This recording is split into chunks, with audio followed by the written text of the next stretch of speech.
Assalamualaikum warahmatullahi wabarakatuh. Perkenalkan, nama saya Reza Yunita dengan NIM 2011418191, Prodi PGSD, Fakultas FKIP, Universitas Muhammadiyah. Saya akan menjelaskan kedudukan dan fungsi bahasa Indonesia. Kedudukan bahasa Indonesia. Bahasa Indonesia mempunyai dua kedudukan yang sangat penting, yaitu sebagai bahasa nasional dan bahasa negara. Sebagai bahasa nasional, fungsi bahasa Indonesia diantaranya adalah untuk mempererat hubungan antar suku di Indonesia. Fungsi ini sebelumnya sudah ditegaskan di dalam butir ketiga Ikrar Sumpah Pemuda 1928 yang berbunyi, "Kami putra-putri Indonesia menjunjung tinggi bahasa persatuan bahasa Indonesia."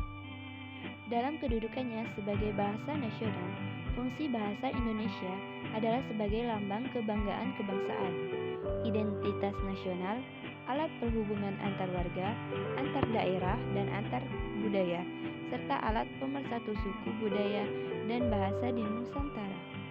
Sedangkan dalam kedudukannya sebagai bahasa negara, fungsi bahasa Indonesia adalah sebagai bahasa resmi kenegaraan, bahasa pengantar pendidikan, alat perhubungan tingkat nasional, dan alat pengembangan kebudayaan, ilmu pengetahuan, dan teknologi.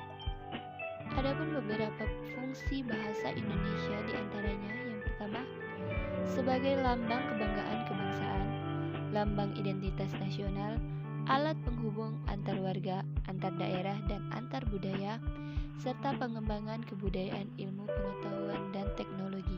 Ini saya akan menjelaskan materi mengenai pemakaian huruf dan penggunaan tanda baca. Penggunaan huruf, ada beberapa penggunaan huruf. Yang pertama, huruf abjad, vokal, huruf konsonan, huruf diftong, gabungan huruf konsonan, huruf kapital, huruf miring, dan huruf tebal. Oke, yang pertama huruf abjad. Abjad yang digunakan dalam bahasa Indonesia terdiri dari 26 huruf, yaitu huruf A, B, C, D, E, F, G, sampai dengan huruf Z.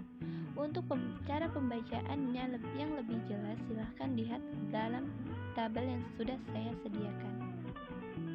Yang kedua adalah huruf vokal. Huruf vokal adalah bunyi ujaran akibat adanya udara yang keluar dari paru-paru, tidak kena hambatan atau halangan. Jumlah huruf vokal ada 5, yaitu A, I, U, E, O, atau yang lebih dikenal dengan huruf hidup. Yang ketiga, huruf konsonan.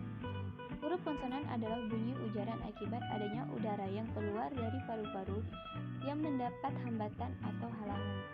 Huruf yang melambangkan konsonan dalam bahasa Indonesia terdiri dari huruf yang bukan huruf vokal. Berikutnya adalah huruf diftong. Dalam bahasa Indonesia terdapat diftong yang dilambangkan dengan I, AU, dan O. Huruf diftong bisa ditempatkan di awalan, akhiran, atau pertengahan. Untuk I di awalan yaitu ain, di tengah syaitan, dan di akhiran ondeh. Begitu juga dengan au dan o. Berikutnya, gabungan huruf konsonan. Dalam bahasa Indonesia terdapat 4 gabungan huruf yang melambangkan konsonan, yaitu KH, NG atau ang, NY, dan SY. Untuk contoh bisa dilihat pada tabel yang sudah saya tampilkan. Selanjutnya, huruf kapital atau huruf besar. Penggunaan huruf kapital sangat banyak sekali macamnya. Kita ambil salah satunya. Yang pertama, penggunaan huruf kapital atau huruf besar sebagai huruf pertama kata pada awal kalimat. Misalnya, dia mengantuk, D-nya besar. Yang kedua, huruf kapital dipakai sebagai huruf pertama petikan langsung. Misalnya, adik bertanya, "Kapan kita pulang?" Dan di dalam petikan K yang harus dibesarkan hurufnya. Selanjutnya, huruf miring. Di dalam huruf miring juga terdapat beberapa cara penggunaannya.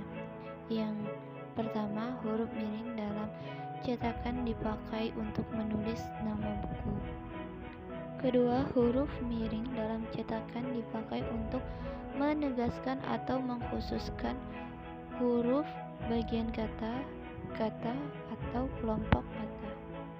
Yang ketiga, huruf miring dalam cetakan dipakai untuk menulis nama ilmiah atau ungkapan asing kecuali yang telah disesuaikan ejaannya. Selanjutnya, huruf tebal. Huruf tebal adalah huruf yang ditekankan atau huruf yang sengaja dicetak tebal atau berat. Huruf tebal juga biasa disebut sebagai huruf fat, namun kita lebih sering menyebutnya dengan huruf bold. Terdapat beberapa aturan atau syarat penggunaan dan penulisan huruf tebal.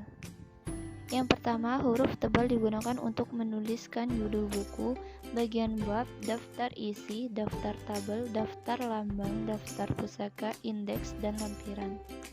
Yang kedua, huruf tebal tidak dapat dipakai untuk menegaskan atau mengkhususkan huruf, bagian kata, atau kelompok kata. Tanda baca. Tanda baca seperti tanda titik, koma, seru, serta tanda tanya pastinya sudah tidak asing lagi bagi kita. Dalam sebuah kalimat sangat mudah kita temukan tanda baca tersebut. Namun selain ada 4 tanda baca tersebut, masih banyak lagi tanda baca yang harus kita ketahui cara dan penggunaannya. Yang pertama, tanda titik. Tanda baca yang satu ini hampir selalu kita jumpai dalam sebuah kalimat. Menjadi penanda dari akhir rangkaian kata, tanda titik lazim diletakkan di akhir sebuah kalimat. Namun ada juga beberapa penulisan dan pemakaian tanda titik lainnya yang harus kamu pahami. Yang kedua, tanda koma. Ada beberapa fungsi dari tanda koma yang cenderung ditemukan dalam percakapan ataupun kalimat sehari-hari. Berikut ini adalah pemakaian dan penulisan tanda koma yang tepat dalam bahasa Indonesia. Nah, selain 2 tanda yang sudah saya jelaskan tadi, untuk penggunaan tanda-tanda lainnya bisa dilihat di dalam tabel, seperti tanda titik koma, tanda titik 2, tanda tanya, tanda seru, sampai dengan tanda apostrof, beserta contohnya bisa kita lihat di dalam. Baiklah, sekian penjelasan dari saya. Jika ada kesalahan kata, mohon dimaafkan. Semoga bermanfaat. Saya akhiri. Wabillahi taufiq wal hidayah. Wassalamualaikum warahmatullahi wabarakatuh.